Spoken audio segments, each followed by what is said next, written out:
Wah, lumayan nih. Buat nyicil hutang udah. Masih jauh. Buat nyicil hutang negara kan nggak buat nyicil kan lumayan lah. Buat bayar bunganya doang itu. Bunganya doang. Iya, sekarang buat bayar cicilan kereta cepat bus aja berapa ya? Tadi. Jadi PPN akan naik, itu sudah menjadi ini ya amanat undang-undang HPP, undang-undang udah permintaan masyarakat aja itu. PPN itu udah permintaan masyarakat yang mendukung keberlanjutan. Kan ini ramai dibahas nih, kalau PPN naik segini nanti penerimaan negara akan naik sekitar.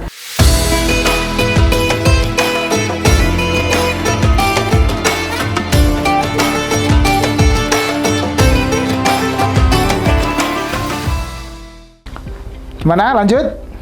Berita selanjutnya. Nanti dulu ini buat masyarakat. Pokoknya Mas semua sektor pajak naik. Pokoknya Mas jangan kaget, khawatir. Jangan khawatir. Yang penting masih bisa bayar deh. Jadi memang ini Kang, dengan aturan tentang tadi pajak digital, sektor digital itu kan memang sebenarnya dulu tuh sempat nggak terkejar gitu loh, sempat nggak terkolek, nggak terkumpul karena memang bentuk atau proses bisnisnya yang berbeda dari proses bisnis konvensional. Makanya dengan adanya aturan yang baru bisa diterapkan nih bahwa belanja online ya tetap harus bayar pajak, jangan yang belanjanya offline kena pajak, belanja online nggak kena pajak. Gimana? Dulu lebih murah, nanti bisa seimbang harganya.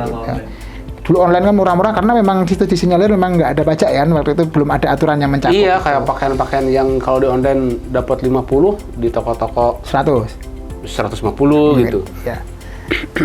Gitu. Jadi sektor digital pun kena pajak. Ya untuk pemerataan lah, semua harus kena gitu. Jadi nanti toko-toko, pasar-pasar mudah-mudahan ramai kembali ya. Ya tergantung, kalau mereka jualannya harganya nggak bisa bersaing dengan harga online ya pasti kalah.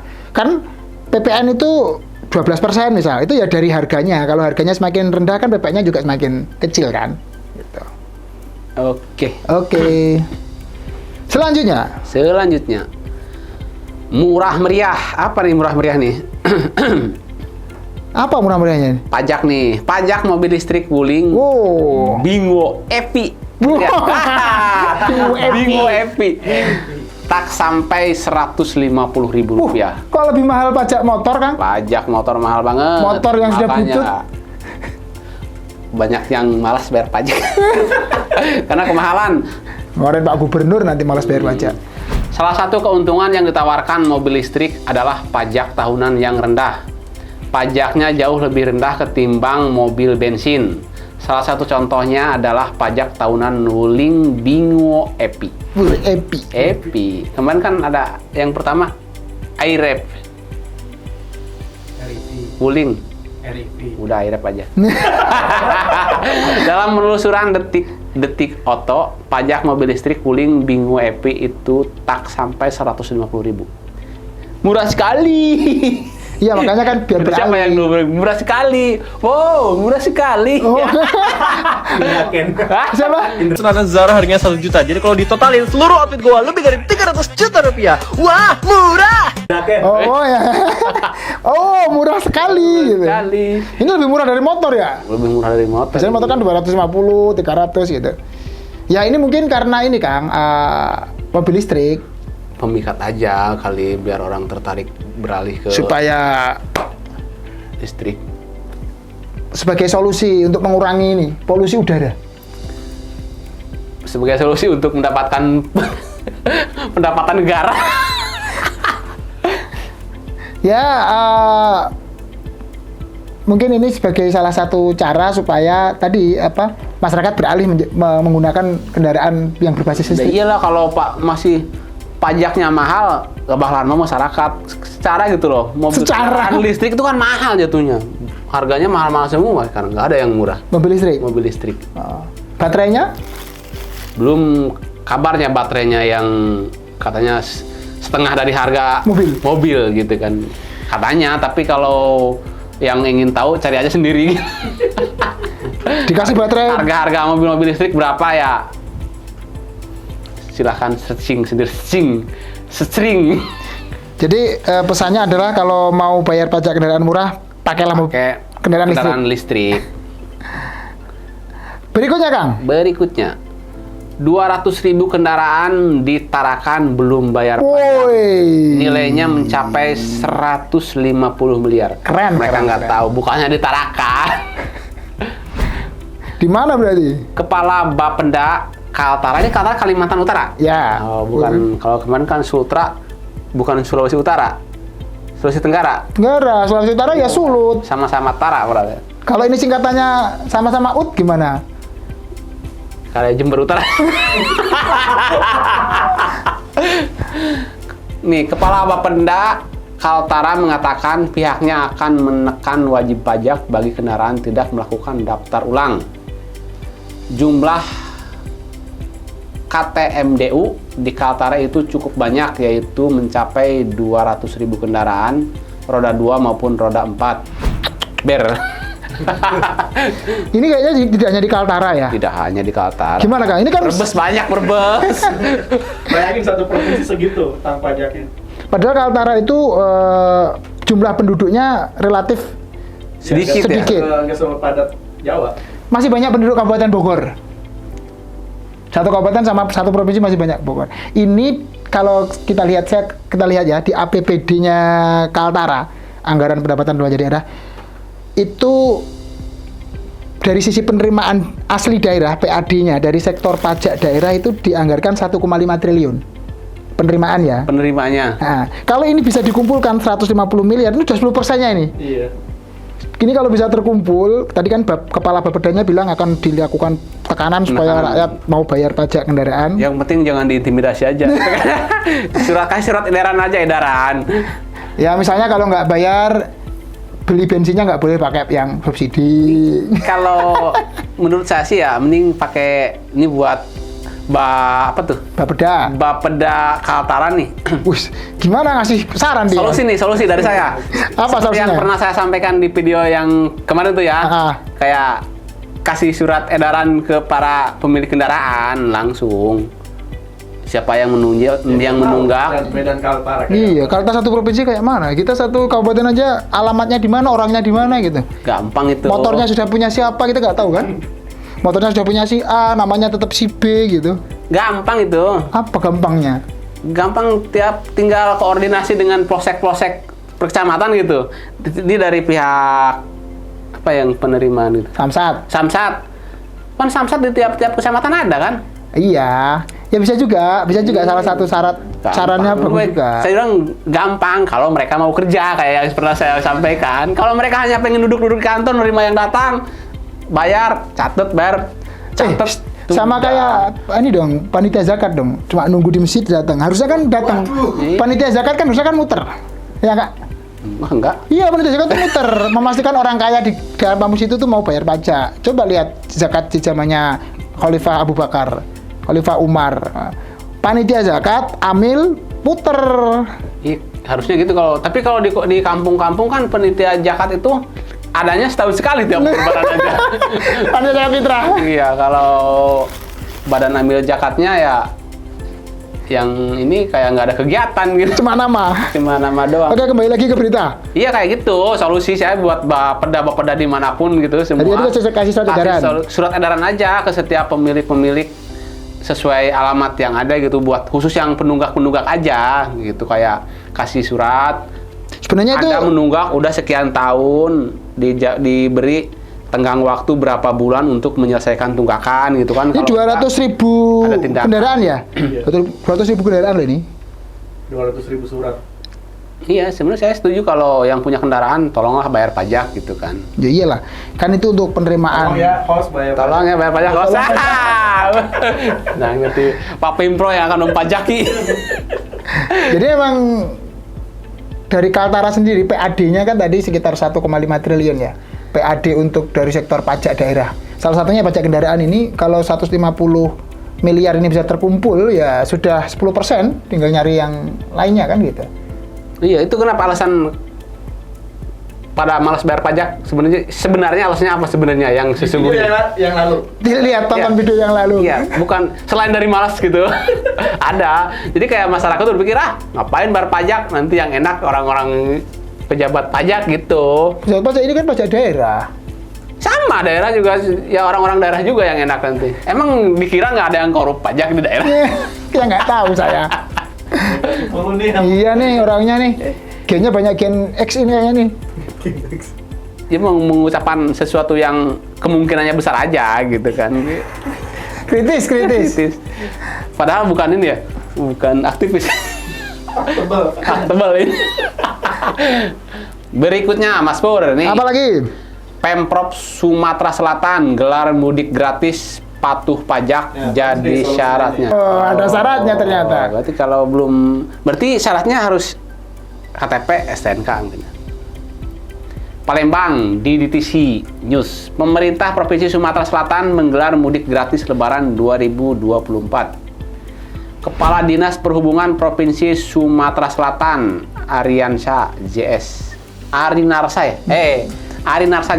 mengatakan program mudik gratis dilaksanakan untuk membantu masyarakat Sumatera Selatan agar dapat merayakan Lebaran di kampung halaman. Menurutnya, program ini dapat diikuti oleh masyarakat yang berdomisili di Sumatera Selatan dengan syarat menyertakan bukti pembayaran pajak kendaraan. Oh. Ini salah satu cara untuk membuat orang-orang yang belum bayar pajak itu mau bayar pajak gitu. Ya, bisa mudik gratis ya. Ini berarti salah satu solusi nih ya. salah satu solusi. Dari Kaltara tadi ya yang Kaltara. masih banyak belum nunggak pajak tuh. Berarti saya sekarang bayar pajak. Nanti mudiknya ke sana. Ya kan kalau domisilinya sana. Ya kan ini buat provinsi sana ini. Iya, ini orang Sumatera Selatan. Nanti motor-motor, mobil kendaraan yang berplat sana Sumatera Selatan kalau bayar dan nunjukkan dia nanti misal dia kerjanya di Jakarta nih, dia mau pulang kampung dia dapat fasilitas mudik gratis. Itu baru ada ini aja provinsi Sumatera Selatan aja. Dia keren kan inovasinya. Lain belum kepikiran. Yang lain belum kepikiran. Mungkin yang lainnya ini cuma mudik gratis aja kan. Biasanya ke Jawa Tengah, gratis, Jawa udah. Timur. Tapi sekarang udah habis kuotanya, udah pada habis sekarang untuk mudik gratis. Caleg-caleg yang ada yang mudik gratis lagi. Caleg. Udah selesai ya? Caleg-calegnya udah miskin semua. Rakyatnya sih mau-maunya dikasih amplop. Caleg-caleg yang kalah kan jangan untuk memikirkan orang lain, untuk memikirkan diri sendiri aja sekarang. Nggak bisa. Bingung. Jadi gitu Kang, jadi ini ada teman-teman yang mungkin domisilinya di Sumatera Selatan, itu ada banyak kabupaten yang di sana tuh ya. Mulai dari Palembang, kemudian Komering Ilir. Ogan Komering Ilir, Ogan Komering Ulu gitu. Prabu Muli, pokoknya yang di Sumatera Selatan. Prabu Muli Lampung bukan? Prabu Muli Lampung ya? Nggak tahu sih. Dia gua nggak Prabu Muli tahu. Kota Selatan. Selatan ya. Selatan dari Prabu Muli. Lampung mah Lampung doang ya. Bukan, ngawur Anda. Lampung ya, Oh, Lampung ini. Timur, Lampung Tengah gitu kan, Lampung. Plengsewu itu Lampung. Ini teman-teman yang rumahnya atau domisilinya di Sumatera Selatan, kalau mau ikut program mudik gratis, syaratnya ada tuh, apa Kang? Harus Bayar pajak kendaraan. Pajak dulu. kendaraan. Jadi selain kalau Kartu. daftarnya berarti ini KTP, ini STNK dengan catatan STNK-nya untuk tahun ini Sudah udah dibayar dibayar pajak. Tuh, jadi bagus lah, ini inovasi lah. Jadi Pemda-pemda lain atau Pemprov lain bisa Lebih masuk akal daripada kirim surat. Tapi kalau menurut saya kalau ini masuk akal untuk yang mungkin bayar pajaknya setahun. Tapi kalau udah yang nunggak 4 tahun pengen gratis, harus bayar pajak 4 tahun dulu kali 4, misalkan 300 kali 4 udah 1.200.000 baru bisa mudik gratis sama dengan bayar. Kalau dia 5 orang, Kalau 5 orang, hitung-hitung satu keluarga. Bisa bukan buat perorangan berarti satu STNK satu orang. Bukan, masa bapaknya mudik, anaknya nggak mudik, gimana Anda ini? Jadi maksudnya memang sebenarnya kan banyak sih, kalau mau lebaran gini kan banyak pemerintah yang ngadain mudik gratis ya, terutama Jawa Tengah, Jawa Timur, dan juga perusahaan-perusahaan besar, BUMN bahkan mudik gratis. Nah ini kan Pemprov Sumsel ini juga berinovasi ya, daripada hanya memberikan mudik gratis, apa salahnya kalau kita coba Kasih syarat gitu. kasih syarat, kita coba supaya masyarakat juga taat pajak gitu loh. Biar saling menguntungkan. Masyarakat juga taat pajak, sadar Tahu nggak? pajak. Jadi pemerintah juga dapat Jadi, kalau ada simbiosis mutualisme kan? daripada sisa-sisa. bisa dia ya. Kalau yang saling merugikan simbiosis apa namanya? Ya? Kalau yang saling merugikan simbiosis apa namanya? Apa itu? Komersialisme. Parasitisme, bukan parasit. Emang Apa sih kata bahas simbiosis nggak jelas? udah pokoknya begitu. Ya, mutualisme betul. Jadi memang Mau aku plesetin tapi aku nggak nemu apa. Jadi memang pajak kendaraan ini jadi salah satu momok. Banyak pemerintah daerah yang kesulitan untuk menagih tunggakan-tunggakan. Ada yang banyak sampai puluhan miliar. Bahkan kan Kaltara aja 150 miliar tuh. Belum apalagi yang besar-besar kayak Jatim, Jateng, Jabar, DKI gitu ya. Sumut, Sumsel itu kan provinsi-provinsi besar, pasti jumlah kendaraannya juga besar, pajaknya juga yang tertunggak besar. Ya secara gitu, kalau misalkan dari satu rumah ada, sekarang kan hampir rata-rata tiap rumah pasti punya kendaraan lah, walaupun satu gitu. Minimal kan. satu ya. Minimal satu, bahkan ada yang dua, ada yang tiga. Sekarang kalau yang punya dua, tiga, yang dua nggak dibayar pajak, udah kelihatan dari satu rumah aja udah berapa gitu. Ya kan? Dikalikan. Jadi kalau memang kan biasanya fasilitas yang diberikan tuh kayak pemutihan pajak ya, jadi kan dendanya dihapuskan, cuma bayar pokoknya aja yang udah berlama-lama itu. Ini salah satunya yang Pemprov Sumsel nih, dengan bayar pajak kendaraan tuh bisa ikut mudik gratis kan itu. Siapa tahu nanti kalau bayar pajak akan diundi ya. Bayar pajak kendaraan dan diundi dapat hadiah itu bisa juga. Biasanya ada door prize-nya. Nah, bisa juga kan kalau PBB bisa seperti itu. Se-Indonesia nilai itunya. Nah, se-Indonesia berapa nilainya? Berarti tunggakan pajak kendaraan dari, kalau digabungin dari satu Indonesia itu Berapa, mencapai 100 triliun. Waduh, besar juga ya. Lumayan. Makanya kan jadi harus sebenarnya kecil-kecil tapi banyak jumlahnya kan, akhirnya Iya. jadinya 100. Jadi harusnya ya pemerintah sering-sering lah mengadakan pemutihan gitu. Ya nggak hanya pemutihan sebenarnya Kang. Kalau kayak PBB itu misalnya, pajak bumi bangunan itu kan dia ngasih fasilitas, kan dia setiap kelurahan nih. Kelurahan yang sudah lunas akan dikasih motor misal. Ini sama, siapa tahu bisa seperti itu ya. Misal daerah kecamatan A yang udah lunas, nanti camatnya dikasih umroh sekian orang kan bisa juga. Jadi mereka ikut aktif mendatangi masyarakat untuk Giveaway namanya. Bukan. giveaway ya. Banyak cara lah sebenarnya untuk menagih ini ya, pajak-pajak kendaraan yang masih tertunggak. Gitu. Saya kira itu Kang. Oke, terima kasih Mas Gopur penjelasannya. Itulah dia tadi pemirsa berita pajak yang viral ya di pekan ini ya. Udah kita bahas. Kalau masih ada yang penasaran atau masih belum mengerti, silahkan tanyakan di komen. Jangan lupa tonton terus video-video kami. Oke teman-teman, itulah dia tadi berita-berita pajak yang viral pekan ini. Tonton terus video-video kami di deskripsi channel. Jangan lupa subscribe, like, and share. Sekian, terima kasih. Assalamualaikum warahmatullahi wabarakatuh. Waalaikumsalam warahmatullahi wabarakatuh.